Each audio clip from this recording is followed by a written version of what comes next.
Good morning student. Now today we discuss the kingdom protista. ठीक है, ऐसा मैं मान के चलती हूँ कि किंगडम ओनेरा आपने अच्छे से पढ़ा होगा, अच्छे से उसके नोट्स बनाए होंगे। तो स्टार्ट करते हैं किंगडम प्रोटिस्टा को। प्रोटिस्टा, ठीक है। तो देखो किंगडम प्रोटिस्टा के अंदर ये जो मतलब यूनिसेलुलर और यूकैरियोटिक ऑर्गेनिज्म आते हैं, इसके अंदर मोस्टली एल्गी आती है। ठीक है, क्या आती है इसके अंदर? एल्गी आती है। तो इसके फीचर्स देखो, ज़्यादातर जो एल्गी होती है एक्वेटिक होती है। एक्वेटिक होती है, ये मराइन भी हो सकती है और फ्रेश वाटर में भी मिल सकती है। इसके साथ साथ ये क्या होती है? यूनिसेलुलर होती है।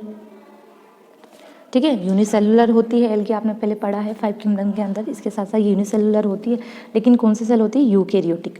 कौन सी सेल होती है? यूकैरियोटिक सेल होती है। और यूकैरियोटिक सेल्स के अंदर जितने भी सेल ऑर्गेनल्स होते हैं वो किंगडम प्रोटिस्टा के अंदर भी पाए जाते हैं।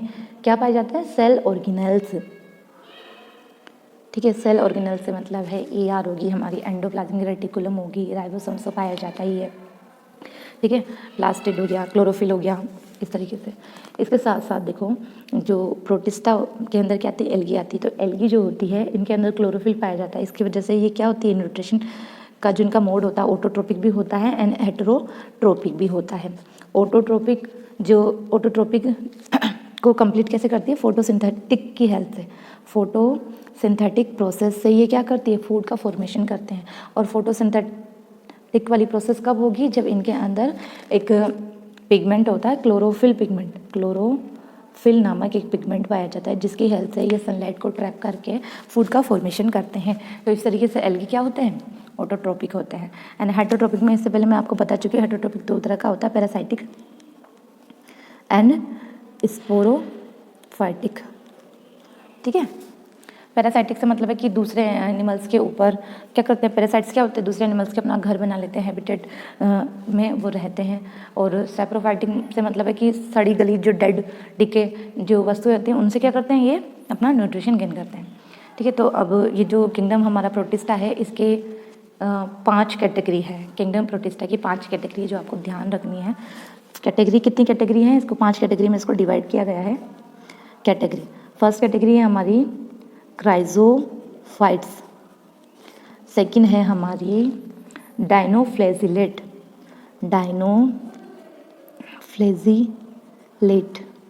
ठीक है, थर्ड है हमारी यूग्लिनोइड एंड फोर्थ है हमारी स्लाइम मोल्ड। ठीक है, एंड फिफ्थ एंड लास्ट है हमारी प्रोटोजोआ। ठीक है, प्रोटोजोआ। तो ये 5 कैटेगरी है जो कि किंगडम प्रोटिस्टा के अंदर हमको पढ़नी है, तो इसको बारी बारी से देख लेते हैं। प्रोटिस्टा सबसे फर्स्ट कैटेगरी है हमारी क्राइजोफाइट्स। ठीक है, देखो इसके अंदर सबसे पहले एग्जाम्पल हम देखते हैं। क्राइजोफाइट्स के अंदर एग्जाम्पल हम देखते हैं तो इसके अंदर आते हैं डाइटम्स एंड डेस्मिड। डेस्मिड को गोल्डन एल्गी भी बोलते हैं, गोल्डन एल्गी। अब देखो भाई ये डेस्मिड एंड डाइटम्स जो मैंने लिखे हैं ना, ये क्या है? मतलब एग्जाम्पल है एल्गी के, तो ये इनके नाम है।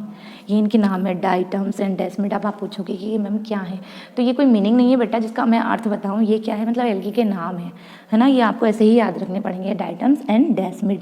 डेस्मिड का सेकंड नेम क्या है? Golden algae. And golden algae को दूसरे किस नाम से हम जानते हैं? डेस्मिड। ये इसका साइंटिफिक नेम है, इसका कॉमन नेम है। ठीक है, डाइटम्स। ठीक है, तो ये 2 एग्जाम्पल आपको याद रखने हैं। किसके अंदर? कैटेगरी, कौन सी कैटेगरी? किंगडम प्रोटिस्टा की फर्स्ट कैटेगरी है क्राइजोफाइट्स। इसके अंदर आपको याद रखने हैं। अब देखो क्राइजोफाइट्स के अंदर जितने भी एल्गी आते हैं वो क्या होते हैं? इक्वेटिक ही होते हैं। ठीक है, इक्वेटिक होते हैं। साथ साथ ये क्या करेंगे? ये भी ऑटोट्रोपिक होंगे। इनके अंदर भी फोटोसिंथेटिक प्रोसेस होगी। ये भी अपना जो फूड है खुद से बनाएंगे, क्योंकि इनके अंदर क्या हो? क्लोरोफिल पिगमेंट प्रेजेंट होगा। इनके अंदर क्या होगा? क्लोरोफिल पिगमेंट प्रेजेंट होगा। और ये भी क्या करेंगे? फोटोसिंथेटिक की प्रोसेस को परफॉर्म करेंगे। सिंथेटिक, ठीक है, ये भी फोटोसिंथेटिक को परफॉर्म करेंगे। इसके साथ साथ ये जो डाइटम्स होते हैं ये क्या करते हैं? मतलब ना पानी के ऊपर जो होते हैं ना, पानी के ऊपर, ये पानी के ऊपर पैसिवली फ्लोट करते हैं। पैसिवली फ्लोट करते हैं ऐसे। ठीक है, फ्लोट करते हैं, तो float passively in water current. ठीक है, तो पैसिवली मूवमेंट करते हैं, ये फ्लोटिंग करते रहते हैं। ठीक है, इसके साथ साथ मैंने बताया डाइटम। तो देखो डाइटम की जो बॉडी होती है ना, कुछ मतलब उसकी जो स्ट्रक्चर होती है ना कुछ इस तरीके से होती है, इस तरीके से होती है इसकी बॉडी। तो इसको ऐसे कहा जाता है कि सोप बॉक्स जैसे इसकी बॉडी होती है, सोप बॉक्स, ठीक है। सोप बॉक्स जैसे इसकी बॉडी होती है किसकी, डाइटम की, डाइटम्स की, ठीक है। तो ये इंपॉर्टेंट है हमारा डाइटम्स, क्योंकि इसकी बॉडी कहती है, मतलब ऐसा क्वेश्चन आ सकता है कि उस एल्गी का नाम बताइए जिसकी बॉडी स्ट्रक्चर जो होती है एक शॉप के बॉक्स की जैसी होती है ना। तो आप क्या बताएंगे, डाइटम्स आप बताएंगे, ठीक है। और इसकी बॉडी में क्या होता है, यहाँ पे ना सिलिका प्रेजेंट होती है, ठीक है। सिलिका इसकी मतलब बॉडी के स्ट्रक्चर के अंदर प्रेजेंट होती है, डाइटम्स के अंदर, ठीक है। तो मतलब ऐसा मान के चलो आप, जहाँ पे मतलब ऐसे जैसे भूकंप वगैरह कुछ ऐसे आते हैं तो डाइटम बहुत सारे, मतलब आपको पता है ना कि भूकंप वगैरह में क्या होता है कि जैसे पेड़ पौधे वगैरह दब जाते हैं, फिर कई सालों के बाद हम देखते हैं निकाल के, तो फिर वहाँ पे क्या मिलता है, कोयला, है ना, उनके अवशेष हमको मिलते हैं। तो इसी तरीके से मतलब ऐसा इनके जो अवशेष होते हैं ना डाइटम के, ऐसा लगता है कि मतलब ऐसे रेत, बहुत सारी रेत इकट्ठी है अर्थ के ऊपर, ठीक है। बहुत सारी रेत इकट्ठी है कहाँ पे, अर्थ के ऊपर। जब काफ़ी मतलब बहुत सालों के बाद में, बहुत काफ़ी लंबे सालों के बाद में, अगर उस जगह पे जहाँ पे डाइटम्स पाए जाते थे, ठीक है, बहुत सालों के बाद अगर उसी जगह पे हम खुदाई वगैरह करें या तो हम क्या पाएंगे कि मतलब जहाँ पे डाइटम्स थे तो वहाँ पे हमको क्या मिलेगी, मतलब बहुत सारी रेत मिलेगी, गिट्टी मिलेगी हमको वहाँ पे, ठीक है। तो वो किसको रिप्रेजेंट करेगी कि यहाँ पे क्या था, डाइटम्स थे बहुत सारी संख्या में, ठीक है। तो इन डाइटम का यूज़ किया जाता है, किसके अंदर किया जाता है, फिल्टरेशन ऑफ ऑयल के अंदर भी किया जाता है। एक लिख लो, फिल्टरेशन ऑफ ऑयल, ठीक है। फिल्टरेशन ऑफ ऑयल में इसका यूज़ किया जाता है, किसका, डाइटम्स का, ठीक है, क्योंकि इसकी बॉडी के अंदर क्या पाई जाती है, सिलिका पाई जाती है, ठीक है। और पॉलिशिंग में भी इसका यूज़ करते हैं, ठीक है। आपको पता है ना, पॉलिशिंग मतलब किसी भी चीज़ को रगड़ने के लिए, मतलब ऐसे ही रगड़ते हैं हम किसी चीज़ को तो नुकीली चीज़ से, ताकि उसकी जो सरफेस है वो चिकनी हो जाए।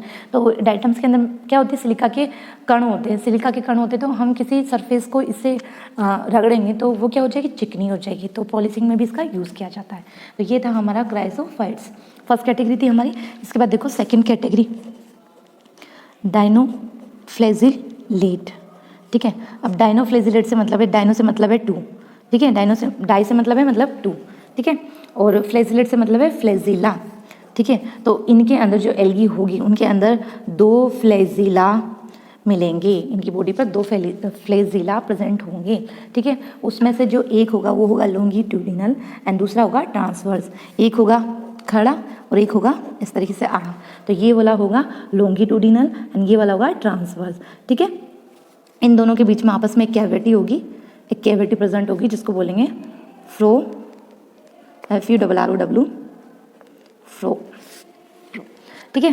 तो डाइनोफ्लैजिलेट की जो बॉडी होती है, बॉडी स्ट्रक्चर होती है कुछ इस तरीके से होती है, रफली बना रही हूँ बेटा मैं, ठीक है, कुछ इस तरीके से, ठीक है, कुछ इस तरीके से इसकी बॉडी होती है, ठीक है। इसके अंदर डाइनोफ्लैजिलेट के अंदर जो एग्जांपल आपको मैं बता रही थी, गोनियक्स, ये जो है ये एल्गी है, गोनियक्स एक एल्गी है ना। तो इस एल्गी को बोला जाता है रेड एल्गी।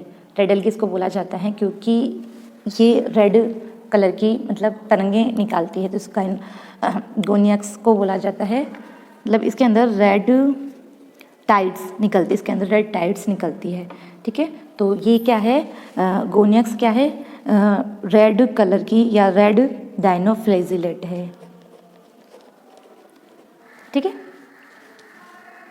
इसके साथ साथ इनकी बॉडी पर एक ऐसे ना सेलुलर की एक प्लेट भी पाई जाती है, ठीक है। सेलुलर से बनी एक प्लेट पाई जाती है, प्लेट होती है जो कि ना सेलुलर से बनी हुई होती है। तो ये था सेकंड, डाइनोफ्लैजिलेट। इसके बाद देखो थर्ड हम देखेंगे, थर्ड कैटेगरी कौन सी थी, यूग्लिनोइड। थर्ड कैटेगरी थी हमारी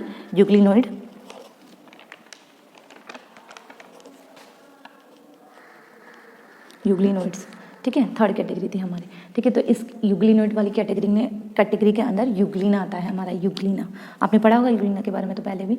तो इसके अंदर जो एल्गी है वो एक तो फ्रेश वाटर में मिलती है, और फ्रेश जो वाटर होता है वो कैसा होता है, स्टेगनेंट, रुका हुआ पानी, है ना। रुके हुए पानी में अधिकतर हमको यूग्लिनोइड्स के एग्जाम्पल मिलेंगे, स्टेगनेंट वाटर में मिलते हैं, ठीक है। और इनकी बॉडी पर किसी भी तरह की ना सेल वॉल नहीं पाई जाती है, किसी भी तरह की कोई सेल वॉल नहीं पाई जाती है। वैसे इनकी बॉडी पे किसी तरह की कोई सेल वॉल नहीं पाई जाती है। तो इनकी जो फ्लेक्सिबिलिटी होती है ना, मतलब फ्लेक्सिबिलिटी ज़्यादा होगी इनकी बॉडी के अंदर, क्योंकि इनकी मतलब आउटर सरफेस जो होती है वो क्या होगी, सेल वॉल प्रेजेंट नहीं होगी, तो मतलब फ्लेक्सिबिलिटी ज़्यादा शो करेंगे ये यूग्लिनोइड कैटेगरी के एग्जाम्पल। ठीक है, तो इनके अंदर भी 2 फ्लैजिला होते हैं। ठीक है, इनके अंदर भी क्या होता है, 2 तरह के फ्लैजिला होते हैं, इनमें भी 2 फ्लैजिला पाए जाते हैं। कुछ इस तरह की बॉडी होती है इनकी भी, रफली बना रही हूँ मैं, बिल्कुल रफली डायग्राम। ठीक है, तो ये यूग्लिना है, यूग्लिना इस तरह का होता है, थोड़ा सा इस टाइप का होता है ऐसे। तो इसमें ये 2 फ्लैजिला निकले हुए होते हैं, एक होता है लॉन्ग एंड एक होता है शॉर्ट। एक लॉन्ग होता है, एक शॉर्ट होता है। ठीक है, और इनकी बॉडी पर सेल वॉल नहीं पाई जाती, इसलिए ये फ्लेक्सिबिलिटी होती है, मतलब फ्लेक्सिबिलिटी होती है, मतलब फ्लेक्सिबल होती है इनकी बॉडी, क्योंकि सेल वॉल नहीं पाई जाती है, पैलिसेड का आवरण नहीं पाया जाता है इनकी बॉडी के ऊपर। ठीक है, इसके साथ ये हेटेरोट्रोपिक होते हैं, हेटेरोट्रोपिक होते हैं। ठीक है, दूसरों से ही अपना फूड लेते हैं। इसके बाद हमारी अगली कैटेगरी है स्लाइम मोल्ड। ठीक है, इनको सैप्रोफाइट्स भी बोला जाता है, इनको सैप्रोफाइटिक इनको सैप्रोफाइटिक भी कहा जाता है। ठीक है, और ये जो स्लाइम मोल्ड्स होते हैं ये क्या करते हैं, मतलब जब इनको फेवरेबल कंडीशन मिलती है, फेवरेबल कंडीशन में ये क्या करते हैं, एक्यूमुलेट हो जाते हैं। फेवरेबल कंडीशन में ये एक जगह पे एक्यूमुलेट हो जाते हैं। ठीक है, और इसके अंदर स्लाइम मोल्ड के अंदर आप एग्जांपल पढ़ेंगे प्लाज्मोडियम का। ठीक है, तो ऐसे इस तरीके से ये क्या होते हैं, फेवरेबल कंडीशन में एक्यूमुलेट हो जाती हैं। और जब अनफेवरेबल कंडीशन होती है तो ये क्या करते हैं, डिफ्रेंशिएट कर जाते हैं स्पोर्स में। ठीक है, क्या कर जाते हैं, ये डिफ्रेंशिएट कर जाते हैं स्पोर फॉर्मेशन में, डिफ्रेंशिएट कर जाएंगे किस में, स्पोर में।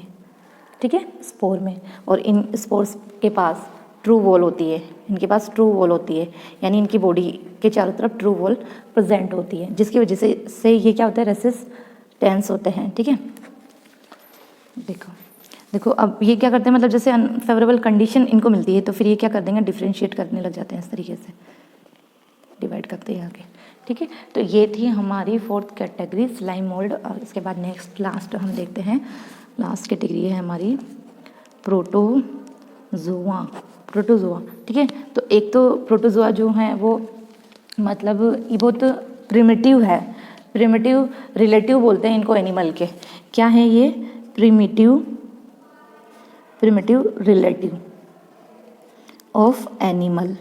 ठीक है, प्रोटोजोआ को कहा जाता है। साथ साथ जितने भी प्रोटोजोन्स होते हैं वो होते हैं हेटेरोट्रोपिक होते हैं। वो क्या होते हैं, हेटेरोट्रोपिक होते हैं। और देखो इसकी भी 4 कैटेगरी है, इसकी भी 4 कैटेगरी है। ठीक है, फर्स्ट है अमीबा, अमीबोइड, सीलिएटेड। थर्ड है फ्लैजिलेटेड एंड लास्ट है हमारी इसके अंदर स्पोरोजोन्स। ठीक है, तो ये 4 कैटेगरी है इसके अंदर प्रोटोजोआ के अंदर। फर्स्ट है amoeboid, ciliated, flagellated and sporozoan. ठीक है, तो अमीबोइड के अंदर तो आता है हमारा अमीबा। देखिए आपने अमीबा की स्ट्रक्चर कुछ इस तरीके से होता है एक अमीबा हमारा। ठीक है, तो इसके अंदर क्या होता है, सूडोपोडिया प्रेजेंट होते हैं ये। ठीक है, सूडोपोडिया इसके अंदर क्या होते हैं, प्रेजेंट होते हैं, सूडोपोडिया होते हैं इसके अंदर, है ना। इन सूडोपोडिया को क्या कहा जाता है, फॉल्स फिट। ठीक है, फॉल्स फिट कहते हैं इनको, क्योंकि ये सूडोपोडिया की हेल्प से ही फूड को गेन करते हैं एंड लोकोमोशन परफॉर्म करते हैं। ठीक है, तो इसके एग्जाम्पल में अमीबा लिख लो, एंट अमीबा लिख लो। ठीक है, इसके बाद देखो सीलिएटेड में आता है हमारा पैरामीशियम। ठीक है, जिसकी बॉडी कुछ इस तरीके से होती है, इसकी बॉडी, और उसके ऊपर ऐसे छोटे छोटे सीलिया पाए जाते हैं इसकी बॉडी के ऊपर। ठीक है, तो ये सीलिया की हेल्प से ये वाटर के अंदर क्या करते हैं, सीलिया की हेल्प से वाटर के अंदर ये क्या करते हैं, कोऑर्डिनेट बना पाते हैं और मूवमेंट शो करते हैं। ठीक है, मूवमेंट शो करते हैं। और यहाँ पे एक पोर होता है, उसको बोलते हैं गुलेट, जिसकी हेल्प से ये क्या करते हैं, वाटर को इनटेक लेते हैं, क्योंकि इनके पास कोई स्पेशल ऑर्गन नहीं होते हैं ना, तो ये गुलेट की हेल्प से क्या करेंगे, वाटर अंदर इनटेक करेंगे, और जितना भी वेस्ट मटेरियल है इसी की हेल्प से, गुलेट की हेल्प से वो इसको क्या करते हैं, रिमूव करते हैं, ठीक है। और फ्लैजिलेट के अंदर फ्लैजिला आता है, इसके अंदर क्या आता है, फ्लैजिला आता है, ठीक है, फ्लैजिला आता है। तो इसके अंदर आप एग्जाम्पल याद रखें, ट्रिप्नोसोमा, ठीक है, ट्रिप्नोसोमा एक एग्जाम्पल है। इस ट्रिप्नोसोमा से स्लीपिंग सिकनेस नामक एक डिजीज होती है, स्लीपिंग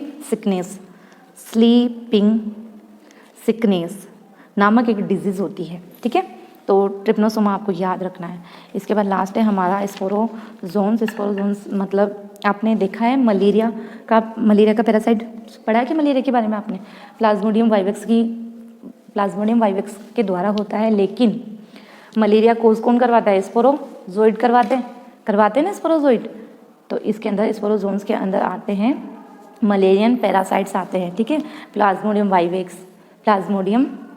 इसके अंदर आते हैं। और इनका जो प्लाज्मोडियम वाइवेक्स क्या करते हैं, स्पोरोजोइड्स जो होते हैं इनको बॉडी के अंदर छोड़ देते हैं, जिससे क्या होता है, ह्यूमन के अंदर ठंड लग के फीवर आ जाती है। तो ये था हमारा किंगडम प्रोटिस्टा। नेक्स्ट हम अगली क्लास में डिस्कस करेंगे।